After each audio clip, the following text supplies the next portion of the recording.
Good day, our viewers, and welcome to our third episode of ISS Unite. I remain your host, Mormon James, and today with me in the studio is Fungalale Kalota, the COR chairman. We can also call him the president of COR. So, can you please introduce yourself? Yeah, sure. My name is Fungalale Kalota. I just graduated, and I'm the outgoing chairman of Chamber of Representatives. I am from Zambia. Before I was chairperson, I also served as a member of the COR in the previous academic year, which was 2021 to 2022. And I'm glad to be here. Oh, thank you for coming on this show. Okay, going on, I have a list of questions I'd like you to answer. This is to help the international students community to understand a few things about how the Chamber of Representatives work hand in hand with the International Student Society. So can you explain what the functions of the Chamber of Representatives within the International Student Society is at Delhi Technological University? Sure. So when the society was being formed, DTU ISS, the founders found an initiative of trying to create the Chamber of Representatives, which will act as a bridge between the executive and the student populace. So the main role of the Chamber of Representatives is to connect the executive and the students and to get all the grievances of the students and take them to the executive so that we can easily at least reduce the weight load of the executive. No, that sounds great. And as the past president or the chairman of the Chamber of Representatives, what were your main responsibilities and how did you facilitate the communication? How did you serve as the bridge between the student populace and the executives? First things first, Chamber of Representatives is one of the most diverse, I can say, sitting or board. Yes, the board was very diverse. I made sure that we didn't have people from similar countries. I wanted to work with people from all backgrounds, from different countries, and from different environments to facilitate this. So due to the fact that I worked with people from different environments, I had different ideas from each and every person. We could see things from different aspects because everybody had an opinion on something. Of course. Yes, so because of that, we used to work well, and it was actually very fun working with everyone because I would learn different things from different people. No, that's good. Talking about different people and different backgrounds, we are in an international students community. We had Africans and Asians and people from so many different countries. Now, in a diverse student community like that, people of different regions, like I said earlier, and cultures and background. How did the Chamber of Representatives foster inclusivity and ensure that every student's voice was heard and respected? First things first, we made sure that we accommodate seats for various countries and various student years. Like we had the seat for the first year, second year, and third year. We had seats for people from each and every part of Africa. We had Asian seats, but at the moment we don't have international students from countries like Europe, America. So we didn't have seats for those. But in the coming years, I hope we can see that. But we made sure that we created a culture and an environment which was welcoming for each and every person. Okay. If I remember correctly, in my board, we had people from different religions. We had Muslims, we had Christians, and we had the Buddhists and everything. But we made sure we had one common goal, which was to save the society. We put religions aside, we put regions aside, and we focused on the main goal, which was helping the society grow and making sure that all the grievances of students are being solved, making sure that the executive is in line in doing all their duties. Yeah, that's so much jobs. So you talked about saving seats for every region. How are these seats occupied, and how do you get people to fill in the seats that were saved for each region? Firstly, we had a bit of difficulties at first because we made these positions voluntary, And because we made the positions voluntary, the participation was a bit low. But according to the way it was divided, it's supposed to consist of up to almost 20 members. We had 2 for Southern Africa, 2 for Eastern Africa, 2 for Western Africa, 2 for North Africa, and then we had about 8 Asian seats. And then apart from that, we had 1 from first year, 1 from second year, and 1 from third year. Regardless of their regions. Religions. But we made sure that no one was from the same country, so that we have the diverse environment.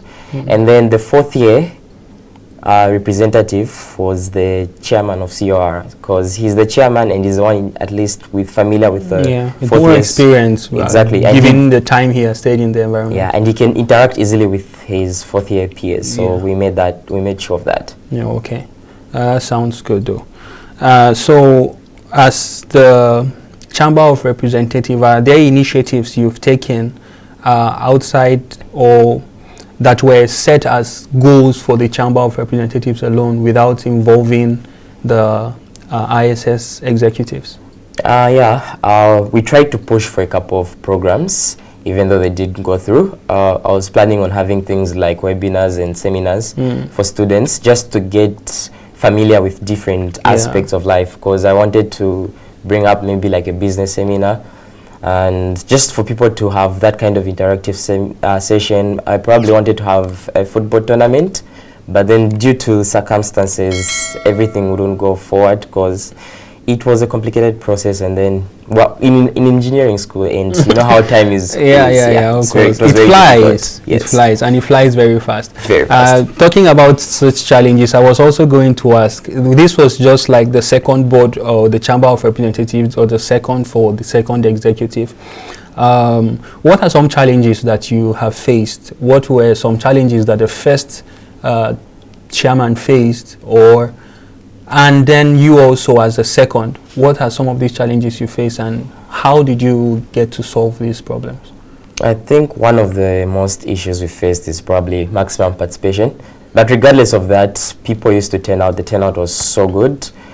And apart from that, another challenge we faced was cooperation. Once in a while, there's always that kind of communication gap because of different schedules and everything. So at some point, we tended to be a bit, distant, even though when it was time to have events, I would say this, everybody used to do a splendid job. If I remember correctly, the previous one we had, where we had the High Commissioner from Nepal and dignitaries from my country, Zambia, that was one of the most, I think that's one of the events where I saw the unity amongst my members, and it was really good seeing that. No, that's good. And you were also talking about not having so much participation as one of the major challenges. Yes. So has that been solved? Currently, I feel like I failed to solve that, because usually, as far as we're doing different courses, so the fact that we're doing different courses means we have different schedules. So due to that fact, it was very, very difficult to, come to conclusive stuff. But regardless of that, the turn-up is always good. As long as there's good communication and good preparation, everything goes well. Confirming the statement, communication is key. Yes. All right. We talked about having exclusive events for the Chamber of Representatives. So in collaboration with the executives at DTU ISS as a whole, what are some projects or some events that were organized and was a success? And what role did the Chamber of Representatives play in this event? For me, I was actually a leading role for the previous one, the one where we had the dignitaries. I have a student leader from like some societies of Zambians in India rather, not Delhi. If I said Delhi, to be too small, but India. So I had quite a few positions, and I have some kind of influence at the embassy. Okay. So I remember it was a busy Monday. I managed to still get a meeting with Her Excellency, the Acting High Commissioner, Mrs. Diliwe. We managed to get a meeting with our International Affairs Dean and with the President, Yola. I managed to fit in her schedule regardless of how busy it was. Yeah. And because of that, we managed to have at least dignitaries from my country. So like that's one important role I actually served. Apart from that, during the orientation too, we put so much work in the preparations for the orientation. So even that one, I can call it a huge success. Well, that's actually some great achievement. I actually can testify to that. You know, even on the day of the event, the going up the stairs, down, getting to get dignitaries, take them to offices, bring them to the event, that was a hell lot of job. And you deserve the accolades for that. Yes. As a leader within the Chamber of Representatives, what leadership qualities and strategies did you employ to navigate the challenges and responsibilities of that particular position, being the chairman of the board? Strategies. I think something I usually use is, I can say influence. I don't know if it's really a strategy, but if you're able to solicitate a few, the whole crowd will follow. So I managed to have at least a bit of influence on a few members. In that way, it was easy to act on a few things, because once I know a few people are already in on it, then we're able to act on something. Okay. Now, coming this far, serving from the start to the finish of your tenure in the second executive, supporting DTU ISS and helping us to achieve our goals, because I'm also part of that team. Yes. So looking back at your term at the Chamber of Representatives, what do you consider to be the most significant achievement or milestone for the organization and the impact on the international student community? I think one of the things I can say is the amendment of the Constitution was one of the biggest impacts, regardless of other things, but the fact that we managed to create a constitution which will favor each and every student was one of the biggest things we've done. Because without a constitution, without a set of rules, we've got no path. So the fact that we managed to create a concrete constitution which is going to favor the incoming generations was one of the biggest milestones. Yeah, so we were planning long term, doing it not just for now, but for generations. Yeah, everything we actually planned for was not for us. We wanted to leave a conducive environment for everyone. For us, we did much of our suffering, so we wanted everyone who's coming to have a great time in India. Okay, well served and retired.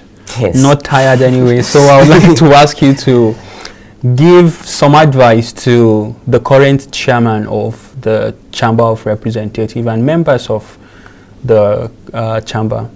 Like, what advice would you like to leave with them? One thing I would emphasize is work hand in hand in everything you do.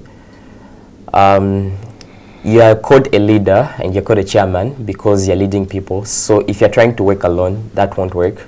Try to always work with everyone. Everyone's opinion matters.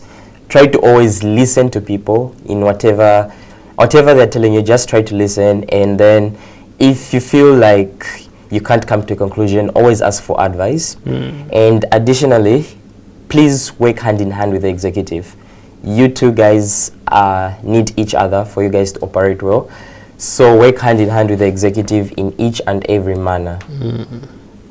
Working as a team would yield the best, and it will yield more results than doing it all alone.